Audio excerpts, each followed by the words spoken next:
دیکھیے ایک بند آپ کے حوالے کرنے جا رہا ہوں، اس کے بعد مولانا سیف عباس صاحب کی بارگاہ میں گزارش کروں گا انشاءاللہ ایک مختصر سی وہ تقریر، اس کے بعد پھر آپ کا شاعر آپ کے حوالے شہزادی کے حوالے سے شبروز کانپوری صاحب کلام پیش کر رہے تھے۔ بدعنوانی شہزادی کے دانے کی بات ہو رہی تھی کہ فاطمہ نام میرا بنت پیمبر میں ہوں۔ بدعنوانی شہزادی، فاطمہ نام میرا بنت پیمبر میں ہوں، مرضی رب کے خریدار کی ہمسر میں ہوں، فقر ہے شبر و شبیر کی مادر میں ہوں، شکل میں آج بھی تسبیح کے گھر گھر میں ہوں۔ میری چوکھٹ پہ سلامی کو ملک آتے ہیں، میری چوکھٹ پہ سلامی کو فلک آتے ہیں، میری چکی بھی چلانے کو، اب سنیں، میری چکی بھی چلانے کو۔ لوگ کہتے ہیں کہ شہزادی کو جب معلوم تھا تو دربار کیوں گئی؟ شہزادی کہتی ہے ان لٹیروں میں سنو صاحب کردار گئی، ان لٹیروں میں سنو صاحب کردار گئی، مجھ کو معلوم تھا سب کچھ مگر دربار گئی، لیکن ہم راہ میں تطہیر کی سرکار گئی، یہ نہیں سوچنا دربار میں بیکار گئی، اپنا حق مانگ کے حق اپنا جتایا میں نے، شکل انسان میں شیطان دکھایا میں نے، اپنا حق مانگ کے حق اپنا جتایا میں نے، شکل انسان میں شیطان دکھایا میں نے۔ میں اسی کے ساتھ عالیہ مولانا سید سیف عباس صاحب کی بارگاہ میں گزارش کرتا ہوں تشریف لائیں اور اپنے خطابت سامعین کو نوازیں، ایک بلند ترین صلوات کے ذریعے آپ ان کا استقبال کریں۔ لا حول ولا قوة الا باللہ العلی العظیم، اعوذ باللہ السمیع العلیم من الشیطان اللعین الرجیم، بسم اللہ الرحمن الرحیم، الحمد للہ الذی لا یبلغ مدحتہ القائلون ولا یحصی نعماہ العادون ولا یود حقہ المجتہدون، الذی لا یدرکہ بعد الہمم ولا ینالہ غوث الفتن، الذی لیس لصفتہ حد محدود ولا نعت موجود ولا اجل ممدود، فطر الخلائق بقدرتہ ونشر الریاح برحمتہ ووتد بالصخور میدان ارضہ، والصلاة والسلام علی سید الانام مولانا مولا الثقلین جد الحسن والحسین ابی الزہراء و ابی القاسم محمد وعلى آلہ الطیبین الطاہرین المنتخبین المنتجبین المظلومین المعصومین ولعنۃ اللہ علی اعدائہم اجمعین من الآن الی لقاء یوم الدین، اما بعد فقد قال مولانا ابو الفضل العباس علیہ السلام الحمد للہ الذی شرف ھذا بقدوم ابی، صلوات پڑھیں۔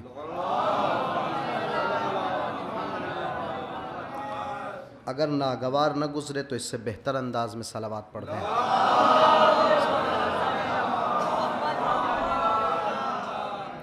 دیکھیں بہت زیادہ وقت لینا بھی نہیں ہے اور اتنی مجھے اجازت بھی نہیں ہے، اور بغیر کسی تمہید کی اپنی بات کا آغاز کر رہا ہوں۔ ظاہر ہے آپ سب کو معلوم ہے کہ مولا عباس کا روضہ بنا ہے، باب الحوائج کا روضہ بنا ہے، بڑی خوش نصیبی کی بات ہے۔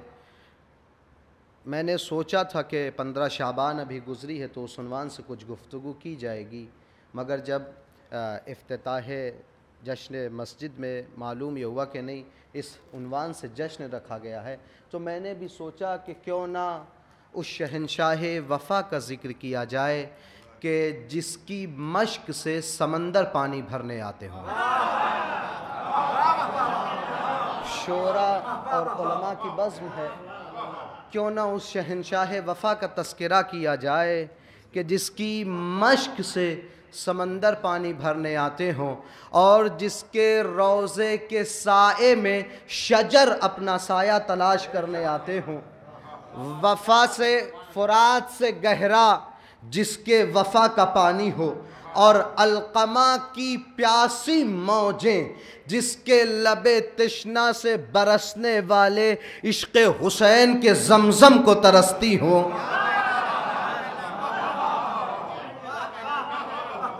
عشق حسین کے زمزم کو ترستی ہوں، وہ قمر کہ جس کو نہ کبھی گرہن لگے، وہ چاند کہ جو کبھی نہ غروب ہوا ہو، اور اگر غازی ابوالفضل العباس غیظ میں آ جائے، الفاظ پر پوری توجہ، اگر غازی ابوالفضل العباس غیظ میں آ جائے تو سمندر کو جڑوں سے اکھاڑ کر کے پہاڑ کی چوٹیوں پر پھینک دے، اور اگر غازی جلال میں آ جائے اور سورج کی آنکھوں میں آنکھیں ڈال کر کے 2 منٹ کے دیکھ لے تو سورج بھی اپنی جبین سے پسینہ چھوڑ کر کے عباس کے قدموں میں ڈال دے۔ میں نبیوں سے عباس کا مقابلہ نہیں کرتا، میں تقابل نہیں کرتا، میں قیاس نہیں کرتا۔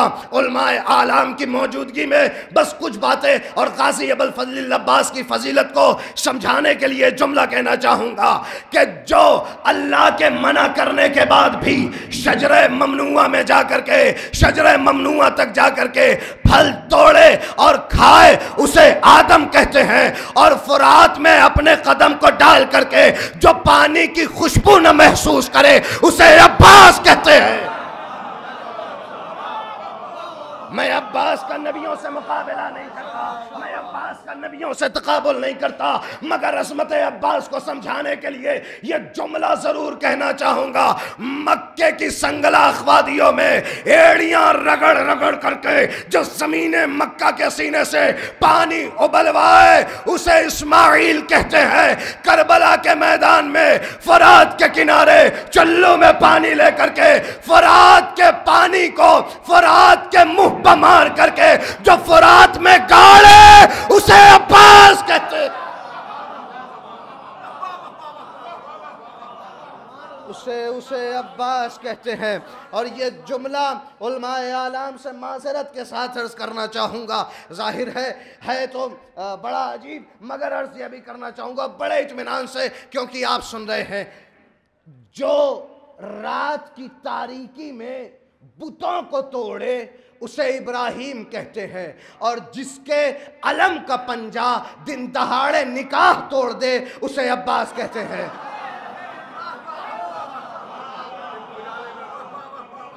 صلوات بر محمد و آل محمد۔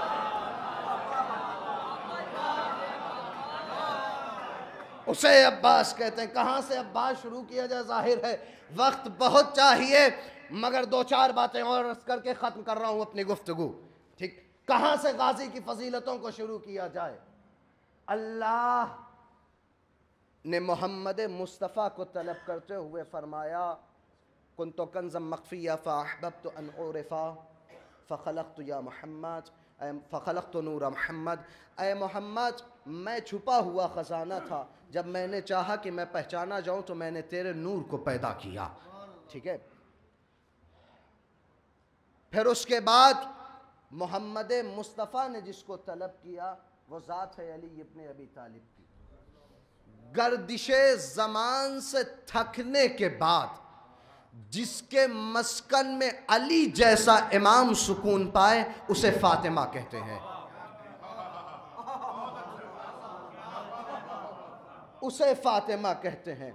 حسن و حسین جیسے در نایاب موجود ہوتے ہوئے جس کی تمنا فاطمہ کرے اسے عباس کہتے ہیں، اسے عباس کہتے ہیں۔ عباس کا معنی آپ نے شعر سنا ہے، مگر میں یہ بات عرض کرتا چلوں اور علماء کرام تائید بھی فرمائیں گے، شعر عربی زبان میں صرف ایک لفظ نہیں ہے کہ جب ترجمہ کیا جائے تو شعر کا ترجمہ کیا جائے۔ جی لیس، اسد، غضنفر، صفدر، حیدر، عباس، 6 مجھے یاد ہیں، وہی مجھے پڑھنے ہیں، باقی اور ہوں گے تو بتا دیجئے گا۔ ٹھیک ہے، 6 نام ہیں۔ یہ اردو زبان کی اپنی مجبوری ہے صاحب کہ عربی جیسی طاقتور ترین زبان کا اردو جیسی اگر کمزور ترین زبان میں ترجمہ کیا جائے تو حق ترجمہ ادا نہیں ہوتا۔ جب شعر اپنی کچھار میں سو رہا ہو تو اس کیفیت کو لیس کہتے ہیں، اور جب وہ شعر اپنی کچھار سے باہر نکل کر کے ٹہلنے لگے تو اس کیفیت کو اسد کہتے ہیں، اور وہ شعر جب اپنی کچھار سے باہر نکلنے کے بعد دہاڑنے اور غرانے لگے تو اس کیفیت کو غضنفر کہتے ہیں، اور جب یہ شعر دہاڑتے ہوئے کسی حیوان پر حملہ کرے تو اس کیفیت کو غضنفر کہتے ہیں، اور جب شعر اپنے شکار کو پا کر کے اس کو 2 حصوں میں تقسیم کر کے اس کے سینے پر قدم رکھے اس کیفیت کو حیدر کہتے ہیں۔ مجھے نہیں پتہ غازی کی فضیلت سنو گے کیسے جشن کا ماحول ہے. اس کیفیت کو حیدر کہتے ہیں. آپ سوچ رہے ہوں گے پھر عباس کس شعر کو کہتے ہیں. آئے ہم بتاتے ہیں عباس کس شعر کو کہتے ہیں. جو دو حصوں میں تقسیم کر کے سینے پر قدم رکھ دے اس کیفیت کو حیدر کہتے ہیں. عباس کس شعر کو کہتے ہیں. عباس کہتے ہیں اس شعر کو الذی یہرب الاسود. عباس اس شعر کو کہتے ہیں جو دوسرے شعروں کو بھگا دے. عباس اس شعر کو کہتے ہیں جو دوسرے شعروں کو بھگا دے. نہیں آپ کہیں گے مولانا شعر بھاگتا نہیں ہے, شعر بھگاتا ہے. شعر فرار نہیں کرتا, شعر فرار کرا دیتا ہے. مولانا شعر بھاگتا نہیں. تو میں نے کہا پھر تو ترجمہ بڑا آسان ہو گیا. عباس اس شعر کو کہتے ہیں کہ جو ایک لمحے میں سامنے والے شعر کو گیدڑ بننے پر مجبور کر دے. صلوات پڑھیں بر محمد و آل محمد. عباس اس شعر کو کہتے ہیں. عباس اس شعر کو کہتے ہیں. مجھے متن خطبہ سے اور سند خطبہ ابوالفضل العباس سے کہ جو کعبے کی چھت پر دیا تھا بہرحال مشکوک ہے, مگر یہ چاہتا ہوں جلدی ایک بات پیغام کے لیے یہ خطبہ میں آپ کو سناتا جاؤں جس کی میں نے ابتداء کلام میں تلاوت کی ہے. غازی ابوالفضل العباس نے کعبے کی چھت پر ایک خطبہ دیا ہے. یہ خطبہ آخر میں ایک پیغام ختم دعا. جب یہ قافلہ مدینے سے نکلا اور مکے میں پہنچا ہے تو آقا حسین کو یہ خبر ہو گئی کہ لوگ حج کے بہانے احرام میں خنجروں کو چھپا کر کے آئے ہیں تاکہ امام حسین علیہ السلام کو حرم خدا بیت اللہ میں شہید کر دیا جائے. جب یہ خبر ملی ہے تو ابوالفضل العباس علیہ السلام قریب آئے ہیں اور آنے کے بعد آقا سے اجازت لی ہوگی. اجازت لینے کے بعد غازی کعبے کی چھت پر گئے ہیں. کہاں گئے ہیں غازی؟ کعبے کی چھت پر. حیدر کعبے کے اندر, ثانی حیدر کعبے کی چھت پر. ٹھیک ہے, حیدر کعبے کے اندر, ثانی حیدر کعبے کی چھت پر. آئے غازی. ایک مرتبہ اب جو علی کے شیر دل بیٹے نے گیدڑ فوجوں پر نگاہ دوڑائی کہ جو قتل ابی عبداللہ الحسین کا ارادہ کر کے آئے تھے, غازی نے لوگوں کو مخاطب کرتے ہوئے یہ ارشاد فرمایا, بسم اللہ الرحمن الرحیم, الحمدللہ الذی شرف ھذا بقدوم ابی لقد کان بالامس بیتا نصبح قبلۃ ایھا الکفرۃ الفجر اتصدون طریق البیت الامام البرر من هو احق به من سائر البریہ ومن هو ادنى به لولا حکم اللہ الجلیہ واسرار العلیہ واختبارہ البریہ لطار البیت الیہ قبل ان یمشی لدیہ قد استسلم الناس الحجر والحجر یستسلم یدیہ لو لم تکن مشیۃ مولائی مجبولۃ من مشیۃ الرحمن لوقعت علیکم کالصقر الغضبان علی اسافیر الطیران ایھا الناس اتخون قوما یلعبوا بالموت فی الطفولیہ فکیف کان فی الرجولیہ لفدیت بالہامات لسید البریات دون الحیوانات ہیہات فانظروا ثم انظروا ممن شارب الخمر ومن صاحب الحوض والکوثر ومن فی بیتی الوحی والقرآن ومن فی بیتی الوحی والقرآن ومن فی بیتی التطہیر والآیات ومن فی بیتی اللہوات والتنسات انتم وقعتم قد خلطت اللتی قد وقعت فیہا القریش لانتم مرادو قتل رسول اللہ صلی اللہ علیہ وآلہ وسلم وانتم تریدون قتل ابن بنت نبیکم ما یمکن لهم ما دام ذالک امیر المومنین حیا کیف یمکن لکم ما دمت حیا سلیلا. عباس کا خطبہ پڑھنے کے بعد مجھے یہ لگا کہ جس طریقے سے انہیں شجاعت گھٹی میں پلائی گئی ہے اسی طریقے سے فصاحت بھی دیا گیا, علم بھی دیا گیا, علم بھی دیا گیا, بردباری بھی دی گئی ہے. کیا سمجھو گے عباس کو؟ عباس نے ایک جملہ کہا, الحمدللہ الذی شرف ھذا بقدوم ابی.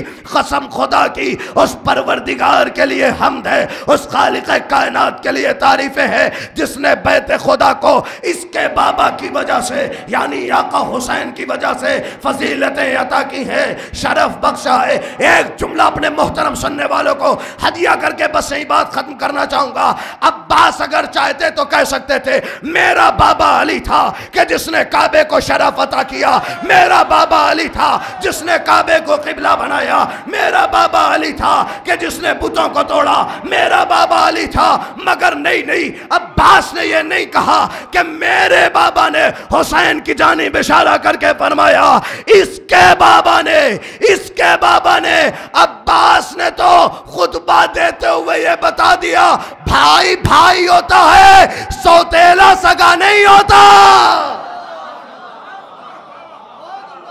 بھائی بھائی ہوتا ہے، سوتیلا سگا نہیں ہوتا۔ میں نے کہا پیغام لے کر کے جانا، آپ غازی کا علم اٹھاتے ہو، مجھے کوئی اعتراض نہیں ہے، میں یہ نہیں کہتا علم نہ اٹھایا جائے، مگر علم اٹھانے کے مقصد کو سمجھو۔ کیا فائدہ تمہارے ایسے علم اٹھا کر کے اٹھاتے ہو علم عباس کا، سنتے ہو جس نے اپنے بازو اپنے بھائی کے لیے نچھاور کر دیے، سنتے ہو جس نے اپنی جان اپنے بھائی پر قربان کر دی، علم اٹھاتے ہو عباس کا مگر اپنے بھائی کا دفاع نہیں کرتے، اپنے بھائی کے قتل پر آمادہ رہتے ہو۔ ایک بالشت کی زمین کی خاطر بھائی بھائی کا خون کر دیتا ہے، بھائی بھائی کا قتل کر دیتا ہے۔ یا یہ عباس کا علم اٹھانا چھوڑ دو یا اپنے بھائیوں کی مخالفت کرنا چھوڑ دو۔ کیا تم نے کبھی یہ نہیں سوچا عباس کا علم آگے باخری، عباس کا علم آگے کیوں ہوتا ہے، شیخ کا تعزیہ تابو زلجنہ پیچھے کیوں ہوتا ہے؟ مجھے جو وجہ سمجھ میں آئی وہ پیش کر رہا ہوں۔ کبھی آپ نے سوچا عباس ہے کون؟ امام حسین کے غلام۔ حسین کون ہے؟ عباس کے آقا ہے۔ حق یہ تھا آقا آگے ہو غلام پیچھے ہو، مگر انداز بدلا نظر آیا، مگر انداز تبدیل نظر آیا۔ ارے غلام آگے آگے ہے، آقا پیچھے پیچھے ہے۔ شاید عباس کا علم آگے رہ کر کے یہ دنیا والوں کو اور شیخ عزاداروں کو پیغام دینا چاہتا ہے کہ یہ یاد رہے جب تک عباس جیسا بھائی موجود ہوگا کسی بھائی پر آنچ نہیں آئے گی۔ عباس جیسا بھائی موجود ہو۔ وصلی اللہ علی محمد وآلہ الطیبین الطاہرین وآخر الدعوانا عن الحمد للہ رب العالمین۔ ان اللہ وملائکتہ یصلون علی النبی یا ایھا الذین آمنوا صلوا علیہ وسلموا تسلیما۔